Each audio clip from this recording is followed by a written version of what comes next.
floating by, and I saw what it looked like. I thought it was a rocket. I thought, oh my God, we're going to go. I want to get back to the seat to be able to tell my wife, tell Rochelle I love her. You know, we're all going to die. You know, and I just kept watching it, and it was a classic Tic Tac, white, a Tic Tac about the size of a car, and it flew right underneath the airplane, and I watched it fly underneath the airplane, disappear underneath the body of the airplane, and I looked out the opposite side, and I saw it take off right into a cloud. It was gone in a matter of, say, probably about 5 to 6 seconds. And I went to the bathroom, came back down, and sat down with Rochelle, my wife now, and I said, Rochelle, I'm just after seeing the UFO. And she said, you're joking? And I said, no, it was like a classic Tic Tac, you know? So that's my story for all it's worth, and, you know, I hope that you and your listeners to be able to see that it's like I'm not actually sort of making it up or anything. There's so many people. The thing that I find most moving in most of these stories and bits of recollection are that yours there, Morgan, was you saw it yourself, but you know, others, we've got multiple people seeing the same thing and being, what on earth is that? And you kind of have to go, okay, well, if so many people have seen this thing, what is out there? What are they? And you want there to be an explanation. Maybe there's not. Maybe it's hallucination. Who knows? I guess I would just. Did no one else on the plane see anything? There was, everybody was pointing forward towards the pilot, you see. So, because I was walking against the viewpoint of everybody going back towards the bathroom, my eyes were in the opposite direction to everybody else who was looking forward to the front of the airplane, you know. So that's the only reason why I happened to see it, and I happened to be up, so I was looking down at the clouds. You know what I mean? Yeah, I do. Morgan, thank you. We'll squeeze in another one. Daniel's. Alright, Shalom. First and foremost, I want to give all praise, honor, and glory be to Yahweh, Bahashem Yahweh Shai, Bahashem Ruach HaKodesh. Double honors to the apostles and the elders of Great Millstone, the rule well, and blessings to the hopeful elect out there, teaching this word in all sincerity and truth, in the hopes that we may edify and feed the lambs of Yahweh Shai, especially in these last days. It's your brother Kawabaya from the GMS England camp, back at you with another video. Lord willing, feed the flock. And what you just heard there was a segment from the radio channel LBC, you know, leading Britain's conversation, and they were talking about conspiracy theories. All right, which you know, the word conspiracy just means to breathe together. You know, but what ended up popping up is like a lot of talk of, you know, paranormal activity. You know, basically spirits. You know, but then. There was also talk of so-called UFOs, and what you just heard there was an individual that gave his own personal account. He called in on a show and was talking about how he was on a plane. Well, you heard it, you know, and he saw a so-called UFO that looked like a tic-tac shape, the size of a car or something, he said. And you know, we're in that time now where, you know, Esau can't hide, you know, the fact that these chariots, you know, they're all over the place, man. They, you know, the scriptures speak about, you know, the curse that goeth forth over the face of the whole earth in Zechariah the 5th chapter. All right, and that they're about to enter into the house of the thief. You know, the flying roll. Okay, this man just seen basically a flying roll. You know, and he said that he was he was facing the other side, the other angle of all the other passengers. You know. And he told his bird that what he'd seen, you know.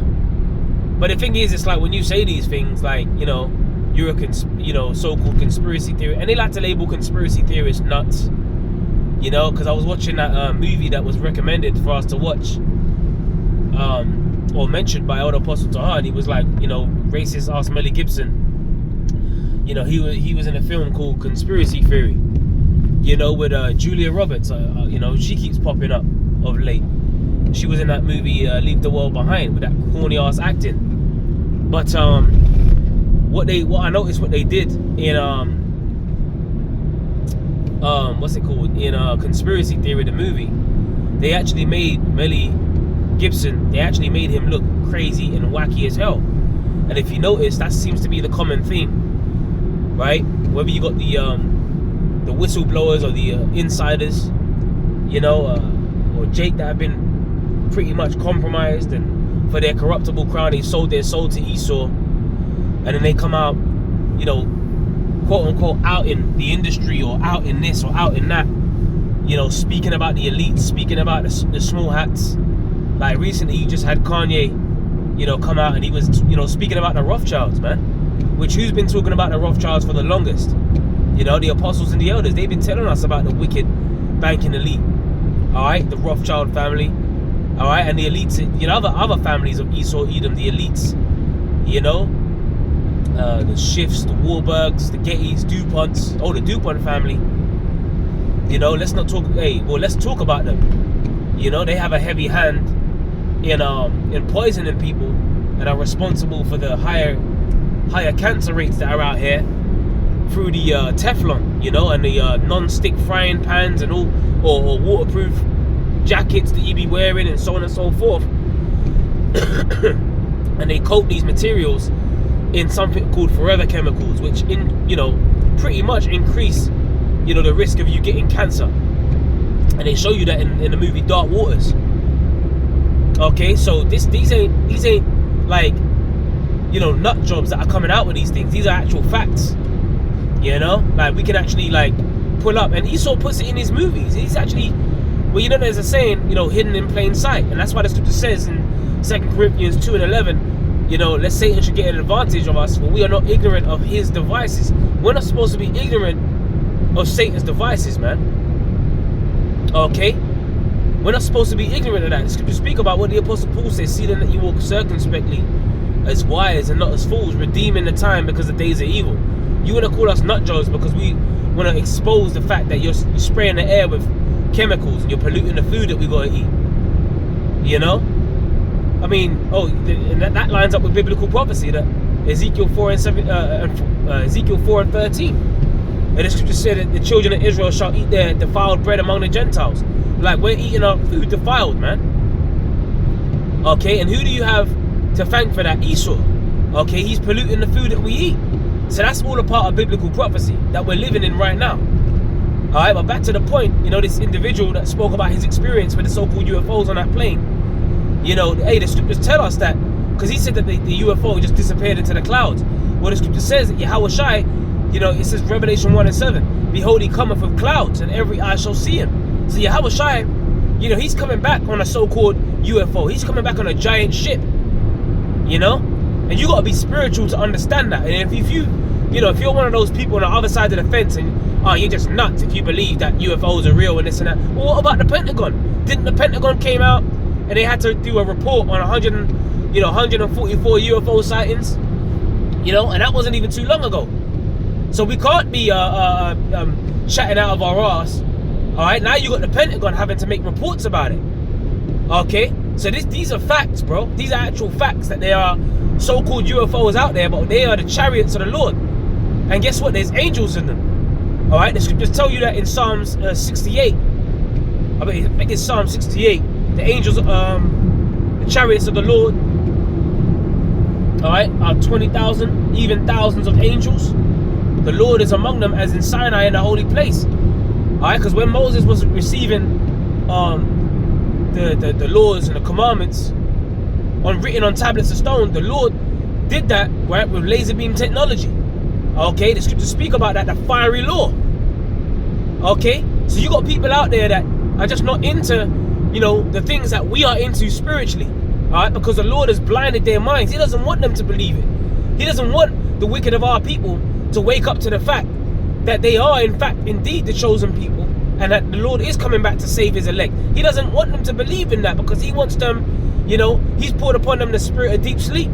This ain't for everybody. That's why Yahweh Shai said in Matthew 13 and 9, when the disciples asked him, right, he said, he that have ears to hear, let him hear, right? And the disciples asked him, why speakest thou unto them in parables? He answered and said unto them, because it is given unto you to know the mysteries of the kingdom, right? But to them it is not given. So this ain't given to everybody to receive. This is only given to the elect, and the elect are going to be saved in them so-called UFOs. You got people on this same talk show that I'll just playing you a segment of, talking about how they're afraid of death, talking about how there's a moment where, you know, they have that realization. They're pretty much confessing and being very honest about their thoughts on air. And they're telling you that they don't even have the answers as to what's going to happen when they die. But guess what? We have the answers. Now, Elder Apostle Gabar, he made a statement. He said, look, all of our questions, because we had many questions before we woke up to this truth. But over the time, you know, the word being mixed with faith, as we're being taught this word, our questions get answered. Now we know where we go when we die. Now we know that you go before the judgment seat. Because before I woke up to this truth, I used to have those kind of questions. Well, where do you go when you die? Well, what's going on? Why am I even here? What's my purpose on earth? Am I just put on earth just to work for Esau? You know, back then I didn't know he was Esau. I was just saying, am I just put on here earth to work a job? I used to ask these questions, and then my questions got answered being in this truth. And you know what? That's why these scriptures comfort us, man. All right, there's a very comforting feeling that you get when you believe in this word. If the Spirit of the Lord is dealing with you, man, and the Lord works on your mind, right, to pretty much ease your mind in the times that we're living in. That's why the scripture says in Isaiah 33:6, and wisdom and knowledge shall be the stability of thy times. You got people that go, pretty much crazy, not having the answers to questions that are unanswered in their own heads. And they go crazy, trying to wreck their brains, trying to figure this thing out. But guess what? We've got stability, man. We have the answers. And that's why we're walking, even though, you know, we're being worn out. It says they shall wear out the saints and the Most High. We're being worn out. We got to go to work these jobs. But guess what? We know that ultimately it's going to come to an end. All of this suffering that we're experiencing as the Lord's chosen people, it's actually going to come to an end, Arkin. You know? Like, this ain't going to be forever. The scriptures call this a light affliction. And that's exactly what it is. It's an affliction. But it's a light affliction. And it's just but for a moment, man. You know? Just like the scriptures outline. So we have to have faith.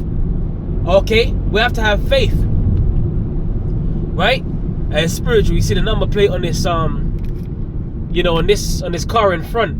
It actually reads Ash, which that's actually Hebrew, by the way. The word Ash. All right, you see that? Ash.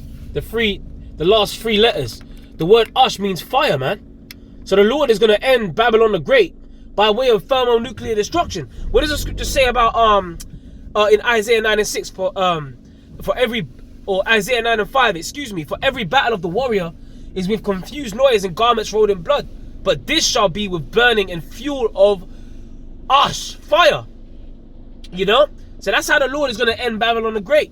Oh, another one. Behold, he come, Isaiah 66:15. You know? In fact, let me get that scripture. Okay, because the scriptures speak about the slain of the Lord, man. A lot of people don't seem to understand. They want to talk about the good book. You can talk about the good book all you want. Yeah, there is good parts in it. But guess what? There's lamentations, mournings, and woes in this book also. Alright? Let me get Isaiah 66, man. Get that scripture real quick. I want to read it word for word. I want to read it word for word. There's power in this word, Arkim. That's how the Lord's coming back, with fire, right? For the Lord will come. Right, it's Isaiah 66 verse 5. 15, excuse me. It says, for behold, the Lord will come with fire, and with his chariots like a whirlwind, to render his anger with fury, and his rebuke with flames of fire. So the Lord's going to come back with them chariots, some so-called UFOs. Okay? And like that man, he just, you know, pretty much told his story about what he had witnessed. A so-called UFO, looked like the shape of a tic tac. You know, hey, the scriptures are called a what? Sometimes they're called a flying roll. Sometimes they're called a wheel within a wheel, or a whirlwind. A pillar of fire by night, a cloud by day, and a pillar of fire by night, a cloud. Hey, in Acts the 1st chapter, the scriptures speak about when the disciples were conversating with Yahushua. In Acts the 1st chapter, it outlines clearly that Yahushua was taken up, and a cloud received him out of their sight, out of the sight of the disciples. Okay, and that was the gigantic so-called UFO. So much so, it was so amazing that the disciples, they were gazing into heaven. And the angel said, why stand ye gazing into heaven? This same Yahushua, which is taken up from you, shall so come likewise as ye have seen him go into heaven. So the same way that Yahushua went is the same way that he's coming back. And that's what we're waiting for. We're waiting for his return. All right, and as he outlined in Matthew the 24th chapter, the signs of his return. Okay, you can read that in Matthew 24 and verse 6 on down, where it speaks about wars and rumors of wars, earthquakes, pestilences, earthquakes in diverse places, pestilences. All of these things we're experiencing on the earth because that's a sign of the Lord's return, man. right? And if you don't believe that, then you're not in the know. Okay, the Lord hasn't revealed his mysteries unto you. All right, the scripture says, Isaiah 33 and Amos 3 and 7. Surely the Most High will do nothing, but he revealeth his secret unto his servants the prophets. That's it. So this is the secret, man. So let's go back to Isaiah 66 and 16 now. For by fire and by his sword will the Lord plead with all flesh, and the slain of the Lord shall be many. Okay, so the slain of the Lord is going to put a lot of these people out here to death. All right, the scriptures speak about the curse that goeth forth over the face of the whole earth. Zechariah the 5th chapter. There's many occasions right in the scriptures speaking about these appearances of these so-called UFOs. All right, even in the Maccabees, man, there was a time where these apparitions, they were shown in the sky. It could have been actual, because it said about they seen it as the appearance of horsemen, you know. But it could have actually been horsemen, or you know, like not like actual horsemen, but in the shape of them, like these apparitions, or they could have actually been chariots, you know. And what does the scripture say in the Maccabees? That every man prayed that this apparition, because they were in the sky for like a period of over a month, I believe, and every man prayed that this apparition will turn for their good. Okay, but when Yahweh Shai comes back, if you're not of the elect, it's not going to be for your benefit. All right, you're going to be among those that are going to be, you know, pretty much destroyed. See, this is what the Lord is coming back to do, to wage war. Remember, the scripture says, in righteousness he doth judge and make war. Right? What do you think the scriptures are speaking about in Revelation, the 19th chapter, when it speaks about the armies which were in heaven followed him upon white horses? That's Yahweh Shai leading the heavenly armada. Okay, leading the charge. Like the scripture says, as birds flying will the Lord defend the inhabitants of Jerusalem. You know? So our hope is that we're protected when the Lord comes back. To hell with an unbeliever. If you don't believe it, then go and take a fucking cartwheel off a fucking cliff, man. We don't give a shit about the unbelievers. The scripture says all the unfaithful shall die in their unfaithfulness. So that's you, that's your ass. Okay? But going back to my point, hey, the Lord, hey, remember the scripture speak about that, Zechariah 5. That's a curse that goeth forth over the face of the whole earth. So that's a curse unto Esau, because the scripture says, everyone that stealeth shall be cut off as on this side according to it. Right? And Esau, everything that he has, he got because he stole it. Right? So the Lord is pretty much going to, he's about to enter into the house of the thief. The ultimate thief is Esau. Okay? That's the ultimate thief on the earth. Everything that he has, he stole. Okay? Even, including the land of America. Alright? What, the 13 European colonies that came over, you know? And you got Cristobal Colon talking about how he came over and he discovered the so-called New World, right? Okay, he discovered that region. When you actually had our people, the 10 tribes, they were already over there. That's why Cristobal Colon, he actually brought Hebrew interpreters with him. Okay, I believe his name Louis de Torres. Why would he bring a Hebrew interpreter with him on that voyage if he didn't know that there was Hebrew Israelites already over there? And they even mentioned that to you in the movie Conquest of Paradise 1492. That's mentioned in the movie. He actually mentions the book of Esdras, right? Which I believe he was talking about 2nd Esdras, the 13th chapter. I believe it's thereabouts. Okay? When it speaks about, you know, the 10 tribes, you know, that went over the waters. Alright? Because remember, they went into the captivity under the Assyrians. And after that, they went into the river Euphrates, right? And then they traveled, right, over to the so-called Americas, man. Which the word America means bitter, right? So America was built in a bitter way, and it's about to go out in a bitter way. That's what's going to happen for America. And that's when the Lord's going to enter into that man's house, Esau's house, like a thief in the night, okay? And it's going to come like a thief in the night for these people that ain't watching and waiting for the Lord's return. But it's not going to come like a thief in the night to us, because we're watching. Like the scripture says, watch ye therefore as well as pray, that you enter not into temptation. Alright, so we got to watch our kid. That's the spirit that we're in. Watching as well as praying, man. Alright, so I just wanted to I was inspired, you know, by this conversation on the radio, just to hit you with a point. Hey, Yahweh Shai, he's on his way, man. And we can see the signs. Hey, the scripture says in Romans 13 and 11, and that now it's high time to awake out of sleep, for now is our salvation nearer than when we believe, man. Our salvation's close, Arkim, you know? It's very, very close. It's nearer than when we believe. So we just have to keep on having faith. Keep on believing in Yahweh Hashem Yahweh Shai. Keep doing this work, man. Okay? He that endureth unto the end, the same shall be saved. We're about to be saved, Arkim, you know? Okay? On what Esau calls so-called UFOs. Alright, that's the chariots of the Lord, man.